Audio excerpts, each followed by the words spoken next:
The last question is, how do you get over the fear of one move? I'm fearful of squatting since I failed to lift. Maybe just a general idea of surpassing fear of any lift might be great here. So let's talk about fear. Fear is essentially, if we look at it from a clinical point of view, we could be talking about a phobia. And what we do with phobias is we expose people to the phobia. So if it's spiders, we go, have a spider. But you just don't throw a spider at them. The same way, if you've got a fear of a squat, we just don't go say PB squats every day. That's not going to work. What you want to do is go small and go steady, and we want you to be in control. So exposure therapy for fear works by exposing you to what you can manage. So we look at your lift, for example. We break it down into what percentage are you afraid of. So I'll give you a really good example. I was working with a weightlifter who did their shoulder in the snatch and basically had it repaired and had surgery on it, and they were then afraid of losing the bar behind, and they were so afraid to the extent that doing that movement with a brush shaft had them worried. And then what we started with, like, they could snatch and they could power snatch, but they weren't going anywhere near the PBs because they were so afraid of losing the bar behind. So what we started with was just like shoulder dislocates before the training session, and then we started with losing the bar behind, and it was just a brush shaft, and then we started with losing the bar behind, and it was a 7 kilo technique bar. So just doing 10-15 reps of that at the start of every training session. Then we started off losing a 15 kilo bar behind. Then we started off losing a 20 kilo bar behind. And then we started off losing 30, 40. And just basically increase the reps of losing the bar behind. Now, some critical people might think that, oh, you're ingraining bad training habits. But no, we're building confidence in the ability to lose the weight. And that was what was preventing them from getting under the bar. From a powerlifting point of view, then I'm going to say, like, what percentage of weight do you fear? If you fear, for example, PBs in the back squat and it's only PBs, then don't set PBs that you're aware of what weight's in the bar. Again, going back to that pressure training or getting out of your head, it's kind of all related. Remove that aspect of it. Similarly though, if you've gone up and you've done your old PB for a triple, you're going to be much more confident and you're going to be much less fearful of attempting a weight that's just above that. So being fearful of a lift is essentially what precise bit of the lift are you afraid of. Is it the actual entire squat? Then start with an empty bar and expose yourself to that fear as much as you can. And again, I don't want you to expose yourself to all of the fear all at once, just a little bit. So just gradually keep increasing that level of fear. The next thing I would say is, in terms of preparation for that lift, how are you preparing? If you are terrible, let's say, for example, at benching, and that's what you're afraid of, what is the process that you do in the deadlift and the squat that gives you confidence? And is there something similar or the exact same that you can do that will give you confidence in the bench?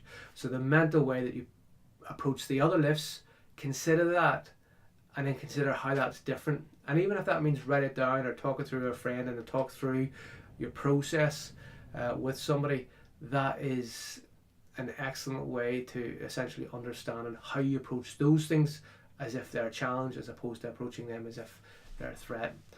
I think then lastly is, if you've failed a lift, okay, you've failed a lift. I'm going to say something controversial. Hopefully on comp day the squatters are good. I've seen some videos on the internets of bad spotters, but that's a comp day issue, but it's not a training issue. Okay, so maybe actually a good way of learning to reduce the fear is setting a set of squat racks at the right height, so that if you feel a lift, you're safe, and then just start the training session by feeling lifts, or feel one lift of every set, so that you're comfortable feeling a lift at that weight. I think that's the big thing. Or get some squatters or spotters that you trust. That will make a big difference, and drill your system within training, to increase confidence. Because if your equipment and your spotters aren't giving you confidence, improve that, as a process.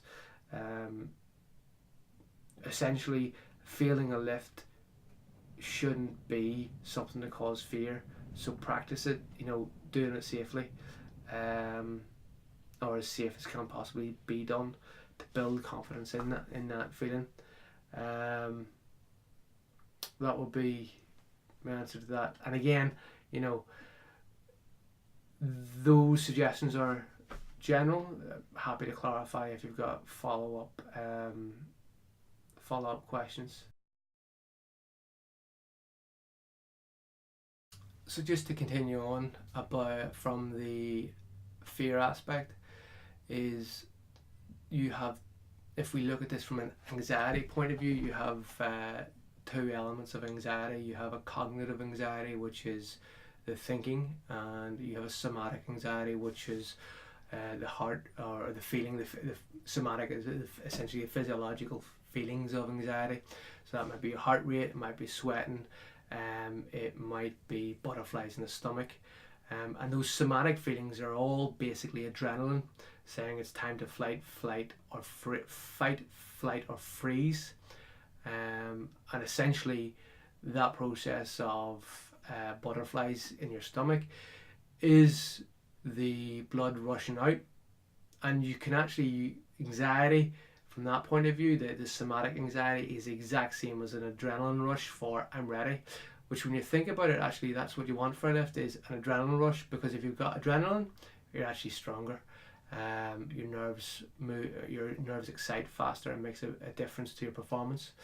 So if you actually think, oh, I'm anxious, I'm nervous, I'm fearful, you've got adrenaline, you're now in a position to be really strong and really powerful, whereas before you were just like standard issue human.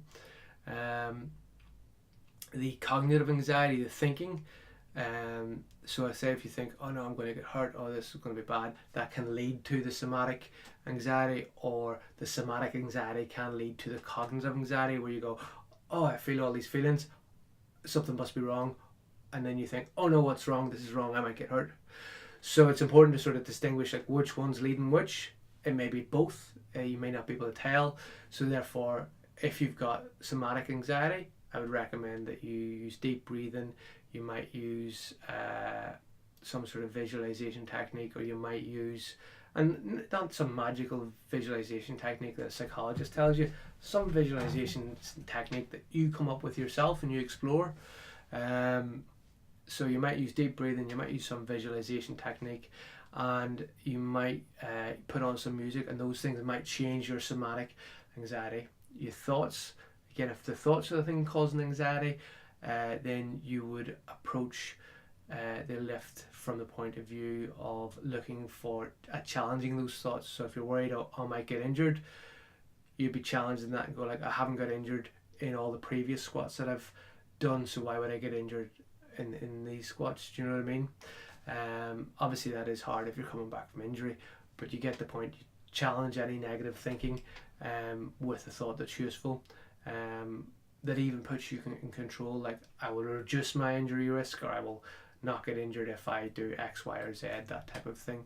So have a solid process that allows you to cognitively challenge any thoughts that might cause anxiety.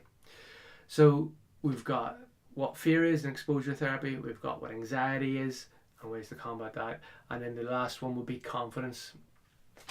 Confidence is essentially, I've done this before. Everyone's confident they can get up and walk to the car park, or out of the house, and if I say I can bet £1 million on your ability to get up and walk from where you are now seeing this to half a mile in that direction, you would say, yeah, I bet £1,000,000 I can do that without falling over.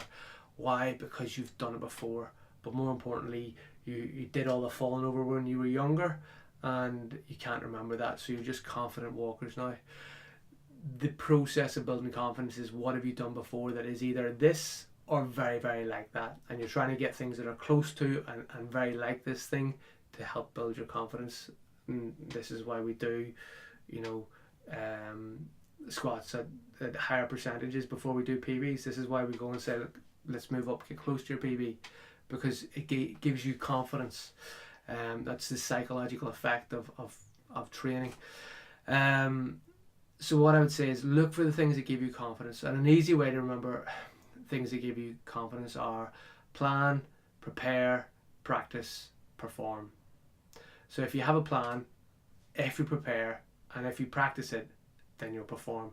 And each of those stages, so you know, you're going to have a plan as to how you're going to build that reduction in fear. You're going to prepare for that execution. You're going to practice that execution, and then you're going to take that to the platform and you're going to perform. Those are your four P's of confidence: plan, prepare, practice, perform. And essentially that's as simple as it gets.